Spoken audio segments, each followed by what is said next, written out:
a hit on Dolph head or whatnot, so. How do you know that Big Juck had a hit on Dolph's head? Cause Quick had told me about it. How much money was it supposed to be? 100,000 on Dolph head.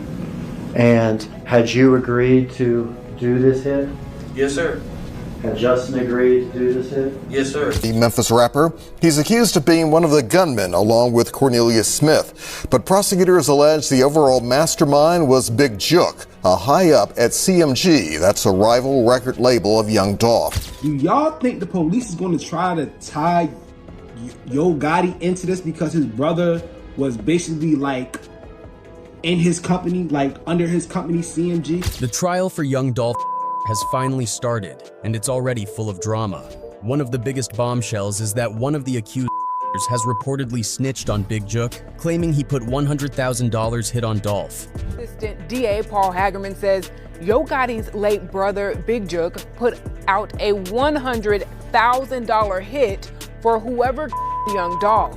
For those who don't know, Big Juck is Yo Gotti's brother, and this revelation pretty much confirms what fans have speculated for years: Yo Gotti's camp being involved in Dolph's death. The beef between Young Dolph and Yo Gotti has been public for a long time, with both rappers going at each other in songs. After an earlier attempt on Dolph's life, he dropped the infamous track 100 Shots, mocking the failed shooters. Gang, gang, gang. The folks come and get you, you gon' tell on the whole gang. But it seems like Big Juck decided to take things into his own hands, allegedly ordering the hit that ultimately took Dolph's life. Even more wild is that Big Juck reportedly went online to mock Dolph's death when it happened. I know a lot of you rap niggas. Fuck, man. Can't do no shows. Ain't save no money. So guess what? I'm gonna come say today. But karma seemed to catch up with him later when he was shot in too. Daniel, well, at least 5 police sources have confirmed with Fox 13 that the person is Anthony Mims, also known as Big Juck. Now, Big Juck is the brother of rapper Yo Gotti. Govan asked for Young Dolph to be. Mr. Govan has been indicted and is in custody for being involved in the Young Dolph. He played the role of the person who solicited. However, the craziest twist in this trial is that the people who carried out Dolph's were seriously shortchanged. They were promised $40,000, but when the dust settled, they only ended up with $800. Fans are stunned that a legendary figure like Young Dolph was taken out for such a small amount of money. Some are even saying that Dolph would have given them that $800 just to help out if they had asked. Meanwhile, Yo Gotti has been nowhere to be found, with fans speculating that he's laying low, maybe knowing that things are closing in on him. Let's break down what's been happening in court. Justin Johnson, also known as the rapper Straight Drop, was the first one to appear. He's accused of being the driver of the white Mercedes that trailed Dolph's camo Corvette to Makeda's Cookies in South Memphis. His co-defendant, Cornelius Smith, allegedly jumped out of the car and opened fire on Dolph with a Draco, while Justin followed closely behind with a handgun. An autopsy would later reveal that Dolph had been shot 22 times. Say y'all? Yeah, that's us right there. Stop it here. It's me. Can you stop it? We're gonna back up. Let's get out of the car. Who's that? It's me. That's you? Which one of the guns do you have? I got the little Draco stab gun. Okay, that's that semi-automatic weapon, is that right? Yeah. What makes this even more tragic is that Dolph wasn't alone during the attack. His brother, Marcus Thornton, was with him in the store when the shots rang out. The shooters were so fixated on Dolph that they didn't even bother to target Marcus. That gave Marcus the chance to draw his own gun and return fire, hitting both Justin and Cornelius. As they tried to flee, Marcus kept up the pursuit, emptying his gun and grabbing another from Dolph's Corvette to keep firing at the getaway car.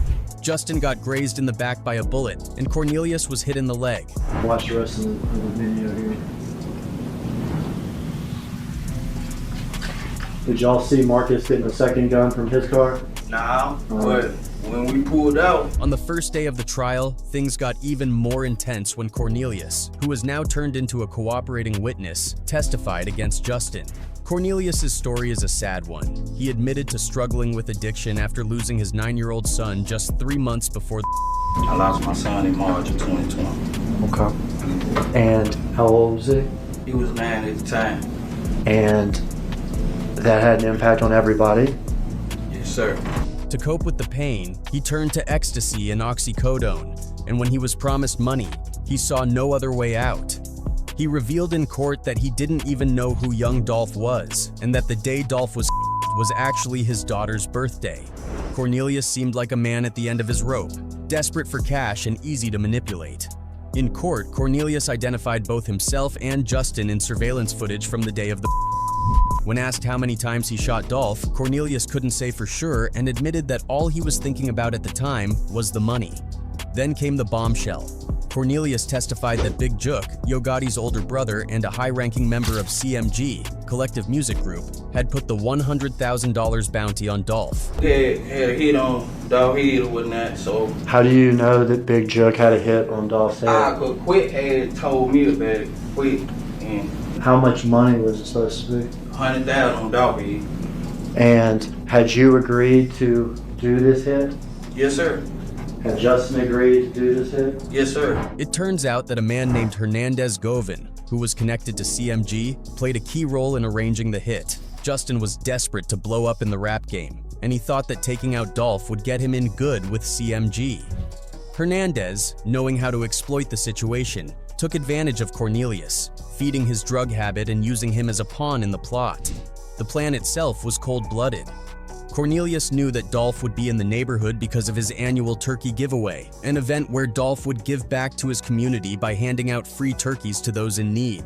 But rather than caring about the volunteers or families in attendance, the kids only saw it as the perfect opportunity to strike. It was turkey drive going every day that week. Okay. You knew that, the fair said you knew Dolph was involved in these turkey drives this week before Thanksgiving. Yeah, we didn't know we were going to catch him, but we knew. They spotted Dolph's camo-wrapped Corvette while he was driving through town and decided to follow him, waiting for the right moment to ambush him outside Makeda's Cookies. What'd y'all do? We made the block. Came with the big way. I jumped out. Started shooting. All right, well, let's back up here, though. After young Dolph was murdered, Justin Johnson reportedly FaceTimed Big Jook, and using sign language, spelled out Dolph's name to let Jook know they had carried out the hit. According to Cornelius, Jook promised they'd see each other soon and that payments would be on the way.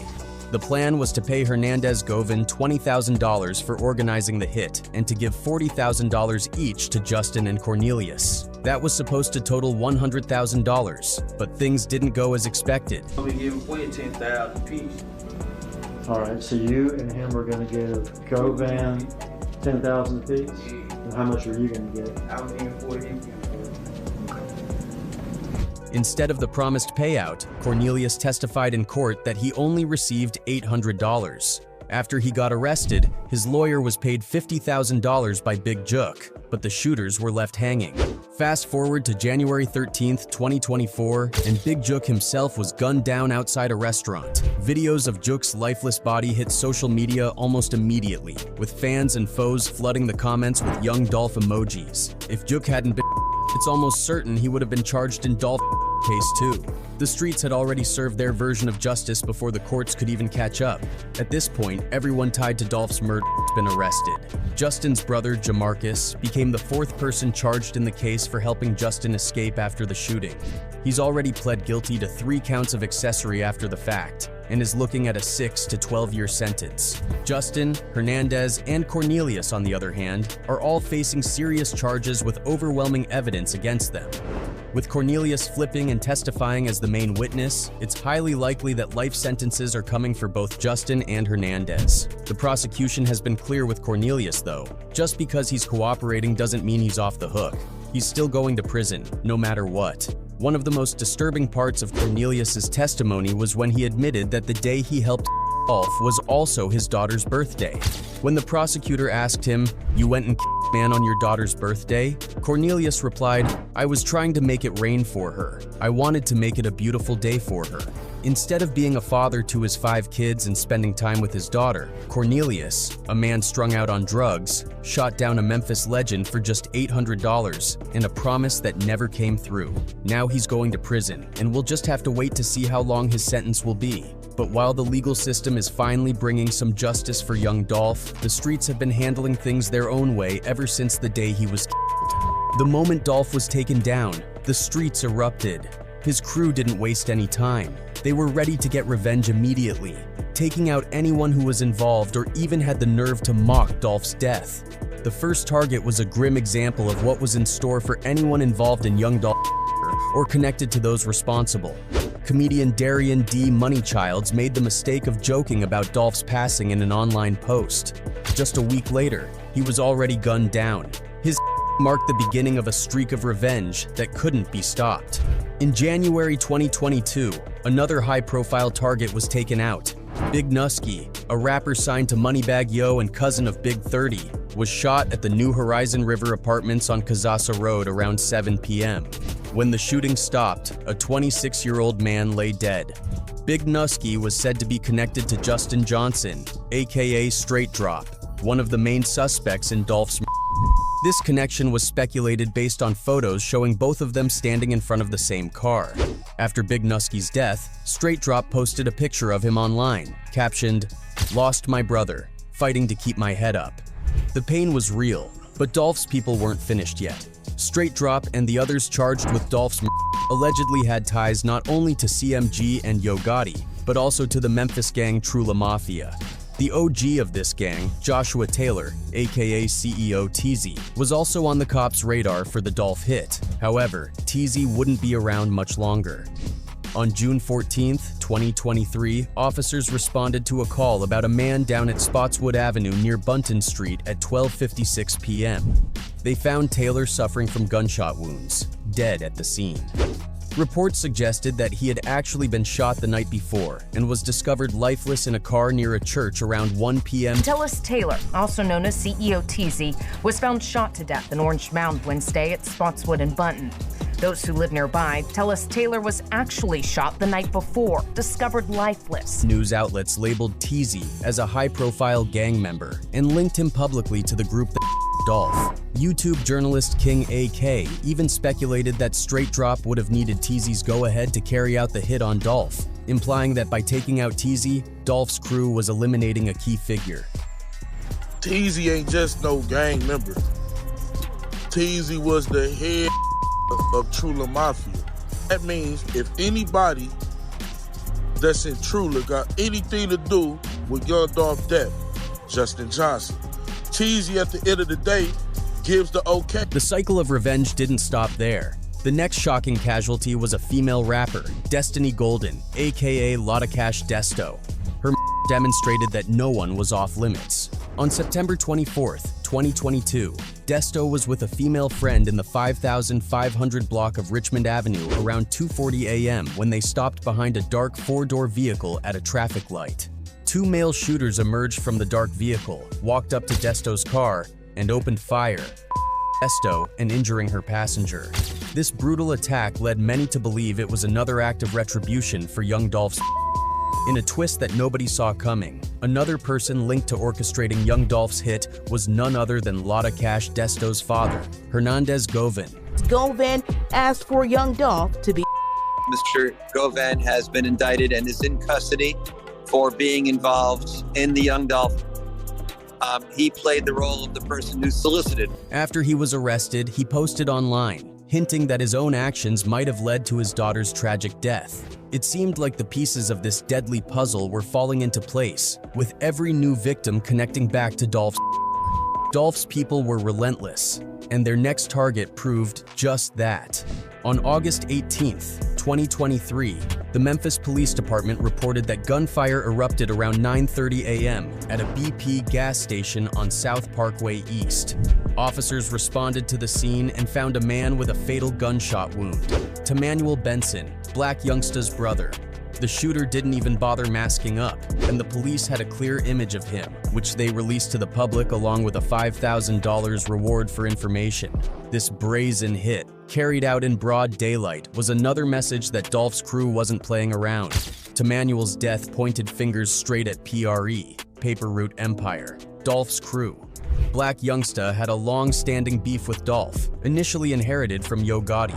Back in 2017, Black Youngsta was arrested for an attempt on Dolph's life when over 100 shots were fired at Dolph's black SUV. The feud between Black Youngsta and Dolph had been intense, with Black Youngsta always ready for a showdown. Where we at right now, cuz? We in Castain right now, cuz? What Dolph at, cuz? Where he at, cuz? Where he at? Where he at right now? Where he at? Where he at? Where he at? Now, he was left to grapple with the pain and anger of losing his brother, caught up in the vicious cycle of revenge allegedly carried out by Dolph's people. And then, finally, Big Jook. Ironically, Big Jook was attending a funeral when he met his own end. This is why fans are now saying that with young Dolph's trial underway, the anger in the streets might flare up again, and people could start getting targeted once more. This time, Yo Gotti might not be so lucky, which is why he's supposedly laying low.